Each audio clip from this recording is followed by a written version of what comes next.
ये normal distribution के 3 सवाल हैं जो मैं डिस्कस कर रहा हूँ। अटेंटिवली स्क्रीन पर देखना, अगर हो भी गए फिर भी देख लो ताकि आप लोगों को रिकॉल हो जाए और जल्दी से हम इसको देख लें। 11B में लिखा हुआ है APZ limited produces a component having a diameter of 3 centimetres. APZ limited एक कंपनी है और वो कोई ऑब्जेक्ट बनाती है जिसका डायमीटर 3 सेंटीमीटर्स होता है। A customer has ordered 100,000 units, एक कस्टमर ने 1 लाख यूनिट्स मंगवाए हैं, and has indicated that he would be willing to accept a variation of up to 0.01 centimetres. और इससे ये बोला हुआ है कि अगर आपके जो डायमीटर्स हैं इस ऑब्जेक्ट के उसमें 0.01 सेंटीमीटर्स की वेरिएशन हुई, यानी कि 0.01 सेंटीमीटर्स का फ़र्क हुआ, तो फिर भी मैं उसको एक्सेप्ट कर लूँगा, मैं उसको रिजेक्ट नहीं करूँगा, उसको डिफेक्टिव यूनिट नहीं गिनूँगा।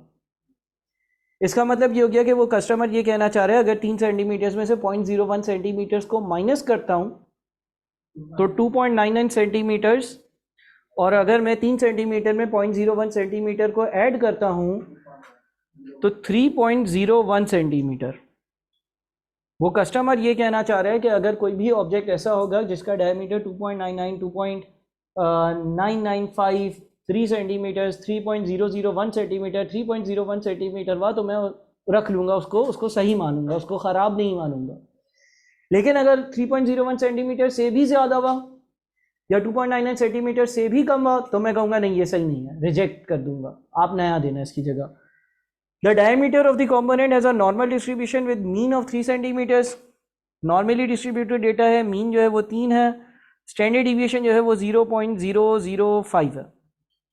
Estimate the number of component that the customer will reject. Customer कितने components reject करेगा? Customer उतने components reject करेगा जितने acceptance के अलावा होंगे।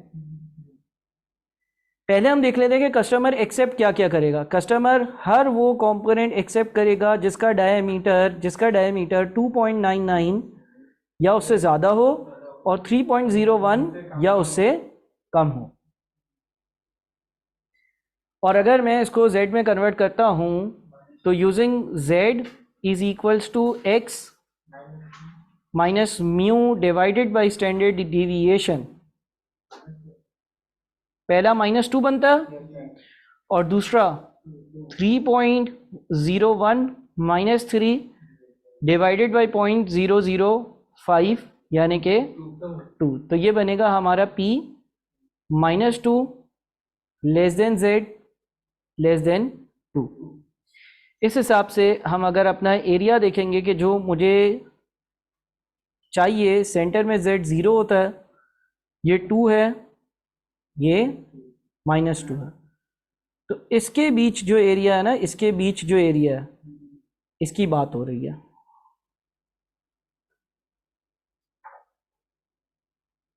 ठीक है, -2 और 2 के बीच के एरिया की बात हो रही है, सही है। अब -2 और 2 के बीच के एरिया की बात हो रही है, ये बात समझ में आ गई हमें। अब अगर हम अपना टेबल देखते हैं जो हम यूज कर रहे हैं अभी तक, तो इसमें 2 पर एरिया कितना बनता है? 0.4772। ये अभी हमने पिछले वीडियो में भी देखा था ना, पिछले अभी सेशन में, तो ये 0.4772 है, ये भी 0.4772 होगा, टोटल कितना बना? 0.9544, यानी कि 95.44% कॉम्पोनेंट्स वो हैं जो ये कस्टमर क्या करेगा, एक्सेप्ट या रिजेक्ट? एक्सेप्ट करेगा। इसका मतलब अगर टोटल 1 लाख चीज़ें इसको भेजी गई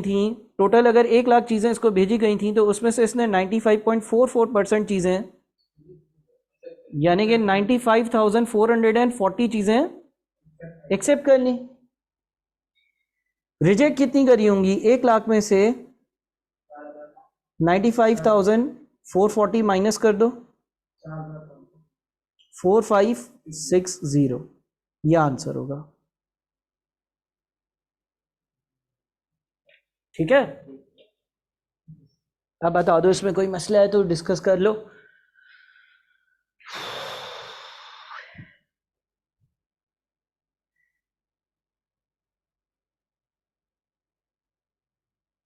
कोई मसला तो नहीं है इसमें?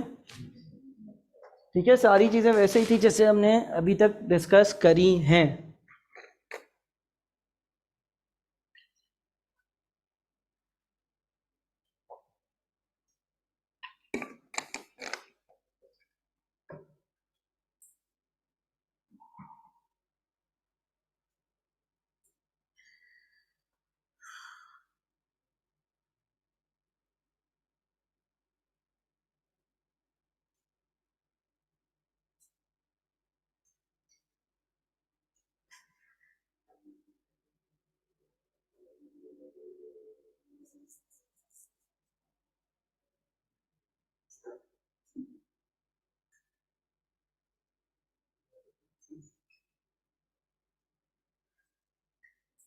फिर एक और क्वेश्चन था हमारे पास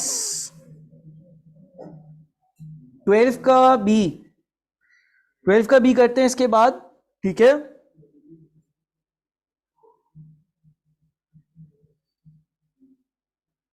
अगेन तवज्जो से इसको देखो भाई। 12 के बी में लिखा हुआ है the life of a light bulb is normally distributed with standard deviation of 100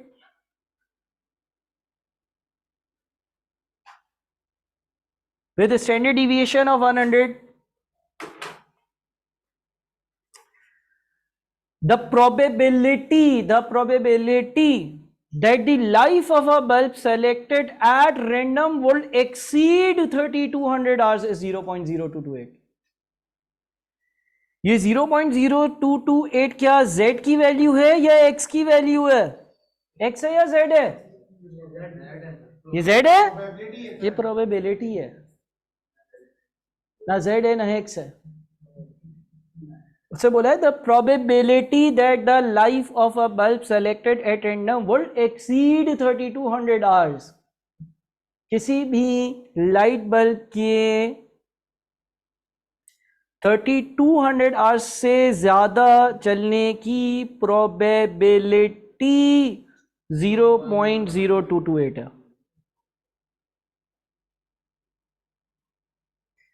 वैसे आपके पास x होता है, x से आप z निकालते हो।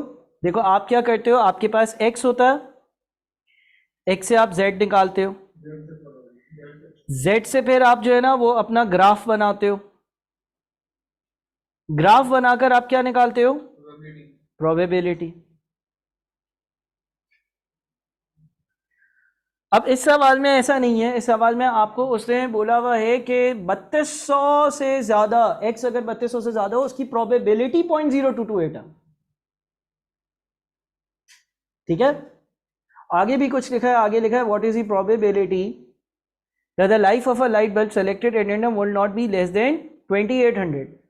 अब ये 2800 प्रोबेबिलिटी है या x है? ये x है।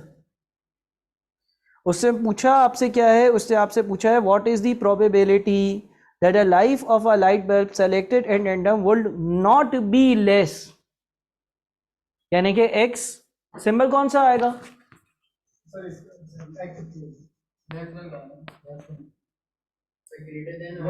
ये क्या लिखा है?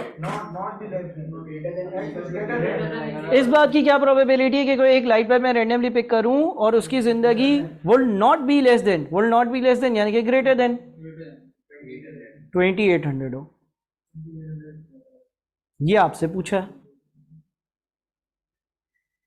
अब अभी जो हमने शुरू में कॉन्सेप्चुअल वीडियोस में एक चीज कह रही थी, 30 से ज्यादा की प्रोबेबिलिटी का सबसे ज्यादा आंसर था, 34 से ज्यादा का आंसर उससे कम था, क्योंकि उसमें से 31, 32, 33 माइनस हो रहा था, हट रहा था।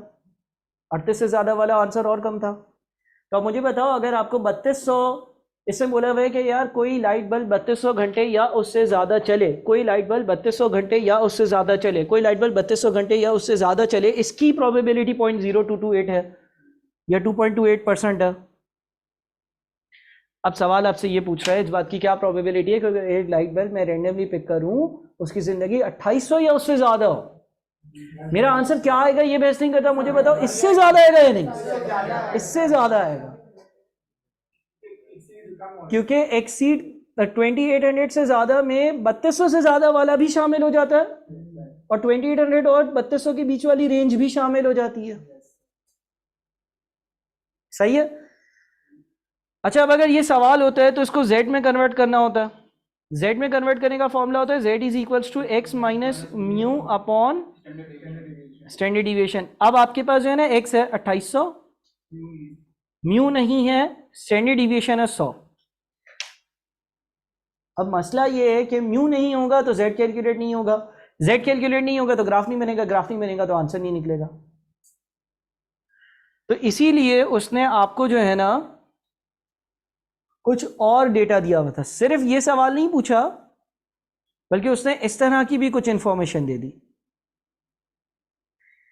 इससे हम जो है ना मीन निकालेंगे पहले। ये जो इन्फॉर्मेशन इसने दी थी ना, ये इसलिए दी थी ताकि आप मीन कैलकुलेट करो, फिर मीन को इधर यूज कर कर और सवाल को सॉल्व कर लो। अब उससे मीन कैसे निकलेगी? देखो नॉर्मली स्टेप ये होता है, एक्स दिया हुआ होता है, एक्स से जेड निकालता हूं। जेड निकालने के लिए क्या चाहिए होता है? X minus mu upon standard division, mean और स्टैंडर्ड डिवीजन चाहिए। उससे ग्राफ बनाता हूं, ग्राफ बनाकर क्या निकालता हूं? प्रोबेबिलिटी निकालता हूं। अब अगर मैं अपने सवाल का एक हिस्सा जो दिया हुआ है ना, उसमें मुझे प्रोबेबिलिटी दी हुई है, कभी कभार ऐसा होगा सवाल प्रोबेबिलिटी देगा, प्रोबेबिलिटी से फिर क्या बनेगा? ग्राफ बनेगा। ग्राफ से क्या आएगा? जेड आएगा। और इसके बाद हो सकता है कि आपको एक्स दिया हुआ हो या आपको निकालना हो, रिवर्स में चल गया सारी कहानी। अब देखो उसने हमें जो इन्फॉर्मेशन दी हुई है उससे बोला हुआ है प्रोबेबिलिटी एक्स ग्रेटर देन और इज इक्वल्स टू 0.228। अब इसका ग्राफ कैसे बनेगा?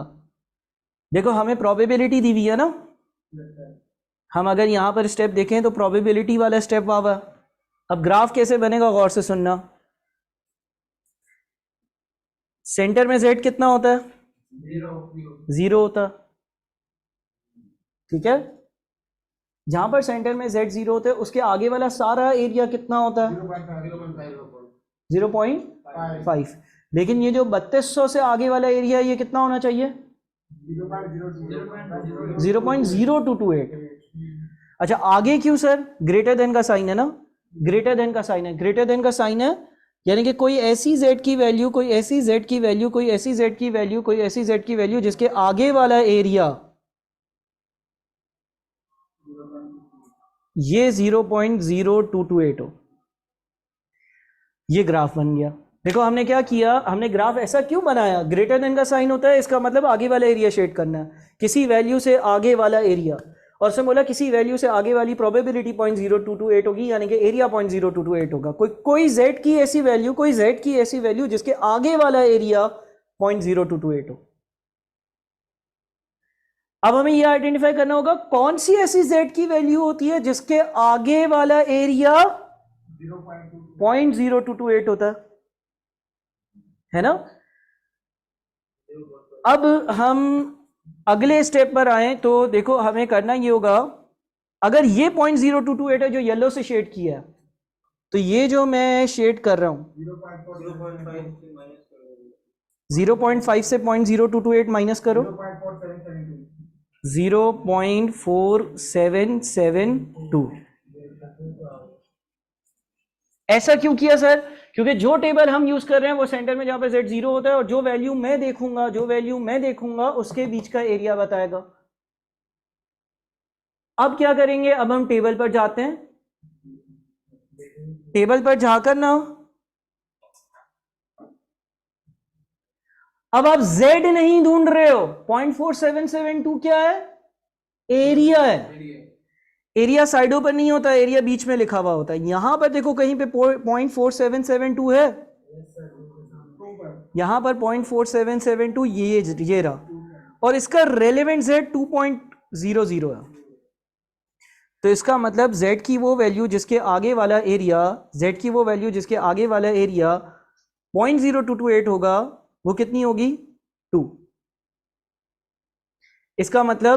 इसका मतलब ये जो है ना, इससे पिछले स्टेप में ये होगा z ग्रेटर देन और इज इक्वल्स टू 2, जिसका आंसर 0.0228 बनता है। अब इससे पिछला स्टेप क्या होता है? इस फॉर्मूले से z कैलकुलेट हुआ होता है, which means z is equals to x minus mu divided by standard deviation. ठीक है, अब z 2 है, x 3200 है, मीन नहीं पता, स्टैंडर्ड डिविएशन 100 है, तो मीन कितनी होगी? 3000। सब reverse reverse reverse reverse reverse में कैलकुलेट किया। 3000 कैसे आया? 100 मल्टीप्लाई होगा 2 से, 2 इंटू 100, 200। ठीक है, अब आप ये यहां पर यूज करो, यहां पर 3000 लिखो, z क्या होगा? 2800 minus 3000 minus 200 divided by 100 minus 2। यानी कि आपको जो कैलकुलेट करना है वो कैलकुलेट करना है पी जेड ग्रेटर देन और इज इक्वल्स टू -2, ठीक है ना। पी जेड ग्रेटर देन और इज इक्वल्स टू -2, पहले यहां तक तसल्ली से देख लो। पहले जो डेटा दिया हुआ था उससे मीन आई है सिर्फ, और उस मीन से फिर हमने z निकाला है, और उस z से फिर z निकाल के फिर मीन निकाल लिया।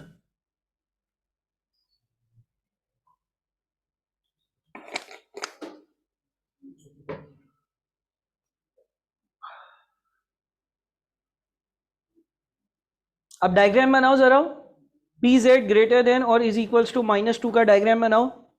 पी जेड ग्रेटर देन और इज इक्वल्स टू -2 का डायग्राम बनाओ। पी जेड ग्रेटर देन और इज इक्वल्स टू -2 का अगर मैं डायग्राम बनाऊंगा,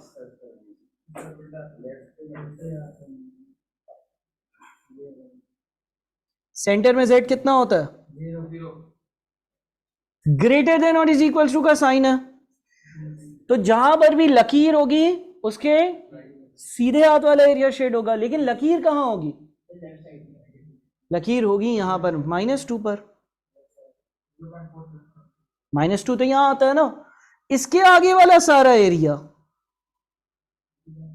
ये रेलेवेंट एरिया है। देखो ग्रेटर देन और इज इक्वल्स टू का जो साइन है ना, ग्रेटर देन और इज इक्वल्स टू का साइन ये बताता है जहां पर -2 की लकीर होगी उसके सीधे हाथ पर एरिया होगा। वो ये नहीं बताता जहां पे z 0 होगा उससे सीधे हाथ पर एरिया होगा। -2 की लकीर -2 पर ही आएगी। -2 ग्राफ में 0 से लेफ्ट साइड पर आएगा, लेकिन एरिया वहां से शुरू होकर पूरा आगे तक सारा जो है वो कॉपी हो रहा होगा। बात समझ में आई?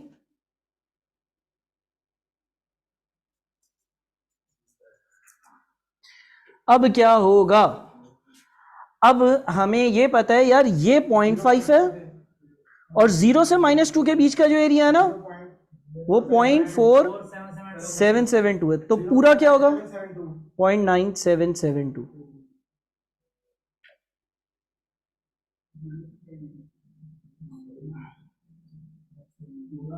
सेंटर में z 0 होता है उसके सीधे हाथ वाला एरिया 0.5 होता है, 0 2 के बीच का एरिया 0.772 है, तो 0 और -2 के बीच का एरिया भी 0.4772 होगा, और दोनों को ऐड कर देंगे क्योंकि -2 से आगे वाला सीधे हाथ पर सारा एरिया जो है वो चाहिए।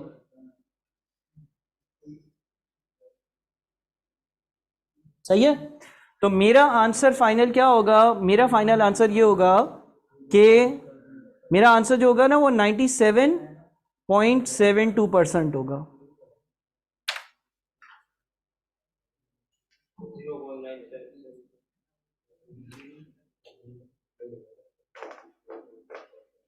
आप लोगों को ये सारी चीजें दोबारा से देखनी पड़ेंगी, खासतौर पर जिन्होंने S1 नहीं पढ़ा उनको तो वापस से 4-5 घंटे इन्वेस्ट कर और दोबारा से सारी चीजें देखनी लाजमी पड़ेंगी। जिन्होंने S1 पढ़ा हुआ है उनको इतना मुश्किल नहीं लग रहा होगा, उनके लिए तो रिवीजन है। सही है, मैं अगला क्वेश्चन करता हूं ताकि फिर हम जो है वो मगरिब का ब्रेक भी लें। आगे बढ़ रहा हूं, सही है।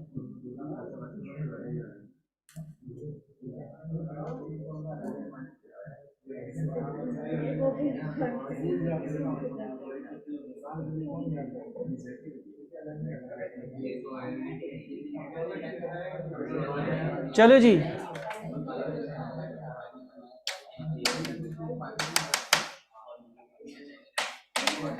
चलो यार अगला सवाल देख लो साथ साथ, ठीक है।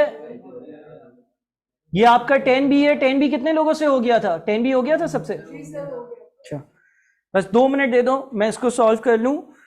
In a population which is normally distributed, 31% of the items are under 45. एक पॉपुलेशन में 31% चीजें अंडर 45 से कम है। इसका मतलब Px in a population which is normally distributed, 31% of the items are under 45. Px less than 45 is equals to 31% या 0.3, 1। देखो आपको प्रोबेबिलिटी दी हुई है, अगेन रिवर्स वर्किंग वाला सवाल है। उससे आपको बोला कि 45 किलो भी हो सकता है, हाइट भी हो सकती है, 45 से कम वाली चीजें 31% हैं, ठीक है।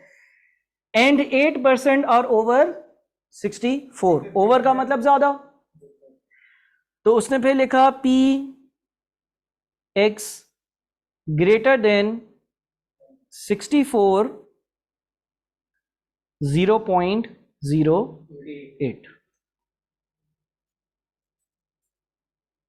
ठीक है। Find the mean and standard deviation of the population, mean ढूंढनी है, स्टैंडर्ड डिविएशन भी ढूंढनी है। Find the mean and standard deviation of the population, mean भी ढूंढनी है, स्टैंडर्ड डिविएशन भी ढूंढनी है, ठीक है। साइमल्टेनियसली दोनों को रिवर्स लेकर जाकर सॉल्व करना होगा। कैसे? नॉर्मल सवाल में एक्स दिया हुआ होता है, एक्स से हम आ जाते हैं जेड पर, जेड से ग्राफ बनाते हैं।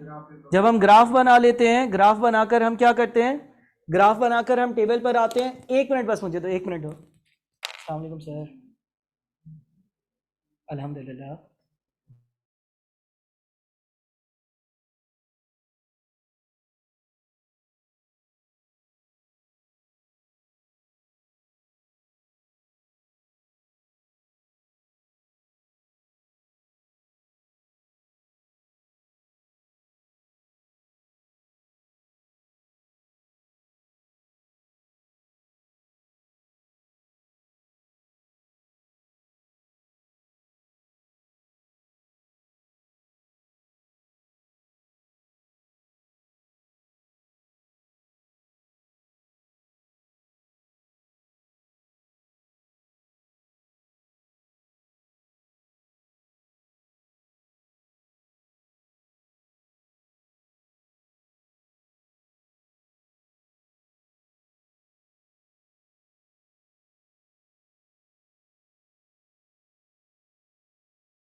अच्छा जी, चलो देखो भाई, आप वैसे क्या करते हो, एक्स, एक्स से जेड, जेड से ग्राफ, ग्राफ से प्रोबेबिलिटी। अब यहां पर आपको प्रोबेबिलिटी दी हुई है, ठीक है ना, और आप करोगे ये कि भाई लेट से इसको इसको फोकस करते हैं। अगर इसको हम देखते हैं ना, इसको हम देखते हैं, तो इस, अब रिवर्स में जाना ना, प्रोबेबिलिटी दी हुई है, अब ग्राफ पर जाएंगे। अब ग्राफ, हमें एक ऐसा ग्राफ बनाना है, देखो ग्राफ की कंडीशन क्या है, एरिया कहां शेड होगा, लेफ्ट पर या राइट पर, लेस देन है तो लेफ्ट साइड पर एरिया शेड होगा, ठीक है ना, लेफ्ट पर एरिया शेड होगा। सेंटर में जेड कितना होता है, 0। अच्छा शेडिंग मुझे बताओ, देखो इसको भी हम कह सकते हैं ये लेफ्ट साइड पर एरिया शेड हुआ है, हाँ या नहीं, और इसको भी हम बोल सकते हैं लेफ्ट साइड पर एरिया शेड हुआ है, हाँ या नहीं। इन दोनों में से कौन सा ग्राफ होगा, दोनों लेफ्ट पे शेड हो रहे हैं, नीचे वाला, क्यों, क्योंकि एरिया 0.31 है। देखो अगर एरिया 0.5 से ज्यादा होता, अगर एरिया 0.5 से ज्यादा होता तो शेडेड रीजन ऐसा रखना था कि जो 0.5 से ज्यादा की रिप्रेजेंटेशन करता हो, यानी कि जहां पर Z0 उससे राइट से शुरू करो और लेफ्ट तक पूरा खींच दो। लेकिन यहां पर तो आपके पास एरिया 0.31 है।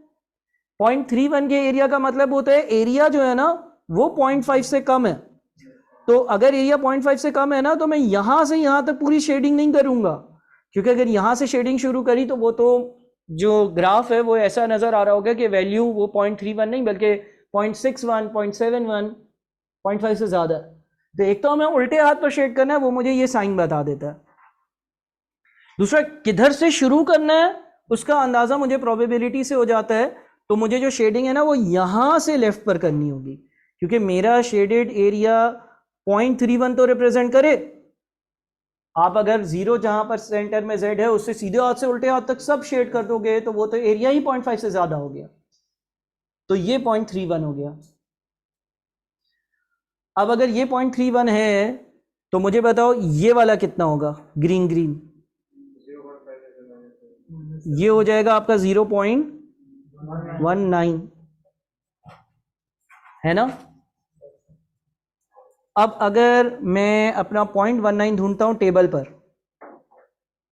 इधर 0.19 ढूंढो, एरिया है, हाँ 0.19 एरिया है, तो 0.19 के करीब तरीन क्या आता है, ये 1.1915 करीब तरीन आ रहा है। करीब तरीन देख लेते हैं ना, करीब तरीन देख लेते हैं, कोई फर्क नहीं पड़ेगा इतना आंसर पर। तो ये आ रहा है जहां पर z 0.5 है। अब इस ये जो मुझे टेबल ने बताया ना, टेबल ने मुझे यूं बता दिया है कि भाई जहां पर z 0 होता है और जहां पर z 0.5 होता है इसके बीच का एरिया 0.19 है। तो ये वाला z जो होगा ना ये क्या होगा, -0.5, क्योंकि टेबल सिमेट्रिकल होता है, जितना एरिया सेंटर में z0 है और जहां पर z 0.5 है उसके बीच का एरिया है, उतना ही एरिया जहां पर सेंटर में z0 है और जहां पर जो है वो z -0.5 है उसके बीच का एरिया होगा। बात समझ में आई? 0.19 हमने टेबल पे देखा, 0.19 जब हमने टेबल पे देखा तो z 0.5 आया, क्योंकि जो ऊपर टेबल हम रीड कर रहे हैं शुरू से लेकर अभी तक उसमें जो है वो हम जो z की वैल्यू देखते हैं सेंटर में z 0 होता है और जो वैल्यू हम देखते हैं उसके बीच का एरिया आता है। तो जितना 0 और 0.5 के बीच का एरिया है 0.19, उतना ही 0 और -0.5 के बीच का एरिया होगा, है ना। फिर क्या करेंगे, फिर z is equals to x minus mu upon standard deviation होता है, -0.5 जहां पर z है वहां पर x 45 है, मीन का पता नहीं है, स्टैंडर्ड डिविएशन जो है उसका भी पता नहीं है। यहां पर आकर मैं रुक जाऊंगा इसलिए क्योंकि एक इक्वेशन में दो अननोन्स आ रहे हैं, सही है। फिर क्या करेंगे, फिर अब दूसरे वाले पर आएंगे। दूसरा क्या था, दूसरा था p x ग्रेटर देन 64 और इसका एरिया था 0.08, यानी कि ग्रेटर देन का मतलब ये हो गया कि जो भी लाइन बनेगी उसके सीधे हाथ वाला एरिया शेड होगा। 0.08 का मतलब ये हो गया कि जहां पर सेंटर में z 0 होता है उससे आगे वाले एरिया में शेडिंग होगी। सेंटर में z 0 होता, हमारा जो शेडेड एरिया होगा ना वो सिर्फ इतना होगा और ये वैल्यू 0.08 होगी। तो ये वाली वैल्यू कितनी होगी, 0.442 होगी ना। फिर हम वापस से टेबल पर जाएंगे, देखते हैं 0.42 एरिया, 0.42 का एरिया नजर आ रहा है कहीं, ये करीब तरीन नजर आ रहा है मुझे 0.4207 है ना, और ये कहां पर है 1.41 पर, तो ये 1.41 है। तो z is equals to x minus mu upon standard deviation के हिसाब से 1.41 is equals to 64 minus mu upon standard deviation. ये दूसरी इक्वेशन बनी। जो पहली वाली इक्वेशन है, इसको हम जो है वो यूं लिख सकते हैं 0.05 standard deviations is equals to 45 minus mu. अच्छा, म्यू को उल्टे हाथ पे ले आए तो mu is equals to 45 plus 0.05 standard deviation. जो दूसरी वाली इक्वेशन है ये हो सकती है 1.41 standard deviations is equals to 64 minus mu.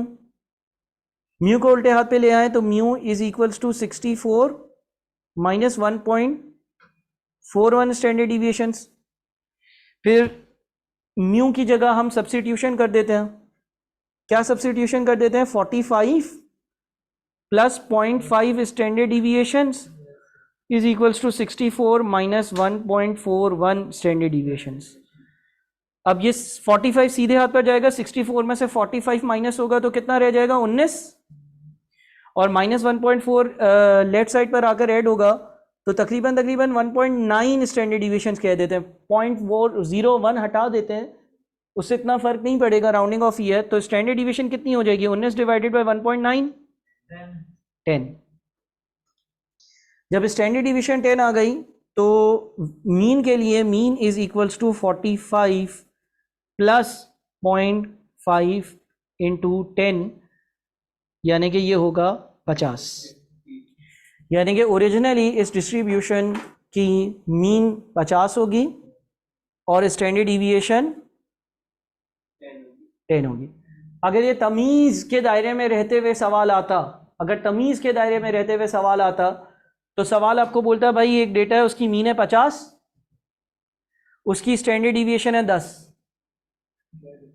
और सवाल आपसे क्या पूछता कि भाई ये बता दो कि x लेस देन 45 की प्रोबेबिलिटी क्या होगी। हाँ आता है, ये भी सवाल ही है। नहीं, अगर तमीज़ के दायरे में रहकर ये सवाल आता तो इस तरह आता ना कि स्टैंडर्ड डिवीजन 50 दी हुई है, सॉरी स्टैंडर्ड मीन 50 दी हुई है, स्टैंडर्ड डिवीजन 10 दी हुई है, और आपको वो बोलता कि इस बात की प्रोबेबिलिटी बताओ कि x जो है वो लेस देन और इज इक्वल टू 45 हो। तो आप करते क्या, आप इस x को z में कन्वर्ट करते, z में कन्वर्ट करते तो 45 माइनस 50 डिवाइडेड बाई 10, तो ये बन जाता आपका पी जेड लेस देन और इज इक्वल्स टू क्या बनता, माइनस 0.5 बनता। फिर आप डायग्राम बनाते, जब आप डायग्राम बनाते तो यहाँ पर माइनस 0.5 होता और उसके पीछे वाला सारा एरिया कवर करना होता। इसको फिर आप जब ढूंढते, टेबल से ढूंढते, तो आपका आंसर 0.31 आता। उल्टा सवाल बनाया है ना।